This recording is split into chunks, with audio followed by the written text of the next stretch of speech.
Israeli প্রধানমন্ত্রী ধূর্ত Benjamin Netanyahu এবার কি তবে প্যাচে পড়েছেন? যুদ্ধবাজ এই প্রধানমন্ত্রী তার নিজের দেশকেই বিপদে ফেলেছেন। ক্ষমতায় টিকে থাকার লোভে একের পর এক অন্যায় করেছেন। গাজার পর লেবাননকে গণহত্যার মঞ্চ হিসেবে বেছে নিয়েছেন। তবে সব ফ্রন্ট থেকে শক্তিশালী প্রতিরোধ গড়ে তুলেছে প্রতিরোধ যোদ্ধারা। নেতৃত্বে রয়েছে স্বয়ং ইরান।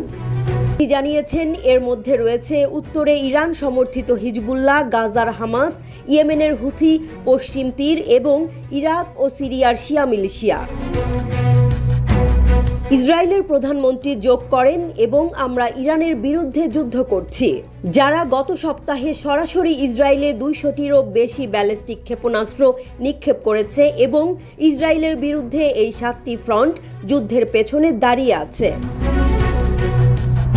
ইসরায়েলি সেনারা এখন কোনো কুলকিনারা খুঁজে পাচ্ছে না। ইসরায়েলি শহরগুলোতে বেজে উঠছে সাইরেন। নেতানিয়াহু প্রশাসনের নাকে দম দিয়ে রেখেছে হামাস, হিজবুল্লাহ, হুথি, পশ্চিম তীর আর ইরাক সিরিয়ার প্রতিরোধ যোদ্ধারা বজায় রেখেছেন।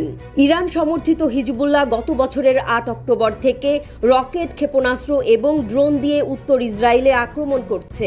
এবার করছে সম্মুখ সমর, কিন্তু সেখানেও দেয়ালে পিঠ ঠেকে গেছে ইসরায়েলি সেনাদের।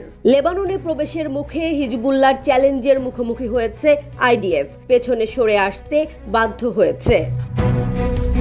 এই ইসরায়েল সংঘর্ষে লিপ্ত ছিল, কিন্তু 7 অক্টোবর থেকে তীব্র হয়েছে সংঘর্ষ, রূপ নিয়েছে যুদ্ধে। হুথি এবং হিজবুল্লাহর মতো গোষ্ঠীগুলো বলছে যে তাদের হামলা গাজায় ফিলিস্তিনিদের সমর্থনে। ইসরায়েলের সামরিক অভিযান কয়েক হাজার মানুষকে হত্যা করেছে এবং মানবিক সংকটের দিকে নিয়ে গেছে।